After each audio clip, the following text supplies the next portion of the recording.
एक ऐसी हरी चारा फसल जो डेयरी के किसानों के लिए एक वरदान है।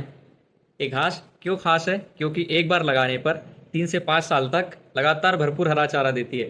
नमस्कार, मैं चेतन स्वागत करता हूँ आपका कृषि मित्र एग्रीटेक पे। आज हम बात करेंगे हाइब्रिड नेपियर घास की, जिसे नेपियर बाजरा शंकर घास या पूसा जायंट नेपियर के नाम से जाना जाता है।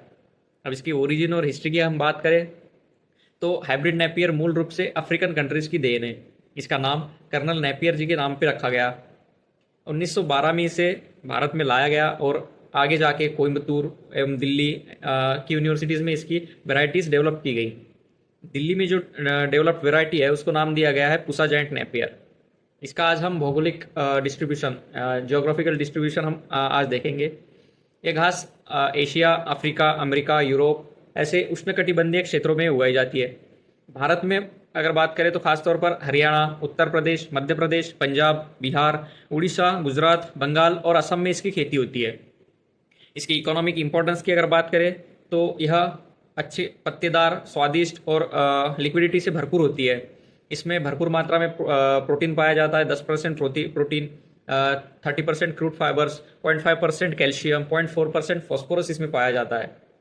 जब हम लगाते हैं तो जो कटिंग्स लगाते हैं उसमें से एक कटिंग से, एक गड्ढे से 50 से ज़्यादा टिलर्स अगले 3 से 4 साल में निकलते हैं। साल भर में 150 से 200-250 टन प्रति हेक्टेयर तक का हरा चारा हमें मिलता है। इसे साइलेज बनाने के लिए भी इस्तेमाल किया जाता है। इसको लगने वाली सॉइल और क्लाइमेट की अगर बात करें तो गर्म और आर्द्र जलवायु इसे सबसे ज़्यादा पसंद है। 24 से 28 डिग्री सेल्सियस तक का तापमान और 800 से 1000 मिलीमीटर की बारिश, इसमें ये बहुत अच्छे से होता है। बलुई दोमट से लेके दोमट मिट्टी जिसका पीएच 6.5 से लेके 8 तक का हो और ज़मीन पे पानी ना रुके, हल्की क्षारीय ज़मीन में भी ये हो जाता है। अब खेत की तैयारी और बुआई की बात करें तो 3 से 5 साल तक ये रहती है, तो इसके लिए गहरी जुताई करना बहुत आवश्यक होता है। बुआई का समय अगर देखें तो मानसून से शुरू होते हैं, मतलब जून जुलाई से इसकी शुरुआत होती है। अगर सिंचाई वाला क्षेत्र है, आपके पास पानी की अच्छी मात्रा है, तो फरवरी मार्च में भी आप इसको लगा सकते हैं। कटिंग्स से इसकी सोइंग होती है, कटिंग्स आती है, वो रूटेड स्लिप्स में लग के उसकी सोइंग होती है। अगर स्पेसिंग की हम बात करें तो अगर सामान्य उपजाऊ खेत है तो 50 बाय 50 सेंटीमीटर पे आप इसको लगाइए, और कम उपजाऊ और सूखे खेत है तो 60 बाय 60 सेंटीमीटर पे आप इसको लगा सकते हैं। खाद और पानी की हम बात करते हैं तो 15 से 20 टन गोबर की खाद प्रति हेक्टेयर आप इसको डालिए। बेसल डोज में नाइट्रोजन, फास्फोरस, पोटास की बात करें तो 50-50-20 means 50 kilo nitrogen, 50 kilo potash और 20 किलो ये दे सल्फर दे। सिंचाई में शुरुआती दिनों में हर 7 से 10 दिन पर हम इसको देते हैं।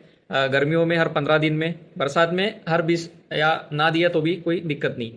निराई गुड़ाई की शुरुआती 2 से 3 बार होती है, और कटाई और उत्पादन में हम देखें तो पहला कट इसका 9 से 10 हफ्तों बाद आता है। इसके बाद हर 45 से 60 दिन पर इसकी कटिंग होती है।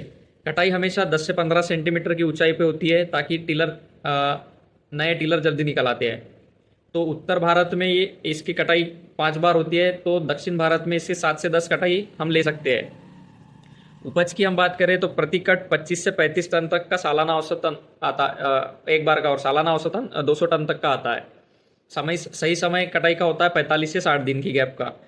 तो इसकी डेवलप्ड वेराइटीज़ जो है हमारे यहाँ वो है Pusa giant, IGFRI 3, NB21, IGFRI 6, IGFRI 7, Yashwant, IB3, NB5, ये सारी इसकी उन्नत किस्में हैं। तो दोस्तों, हाइब्रिड नेपियर घास डेयरी किसानों के लिए एक गेम चेंजर है। यह लगातार हरा चारा देती है, दूध उत्पादन बढ़ाती है और लागत भी कम करती है।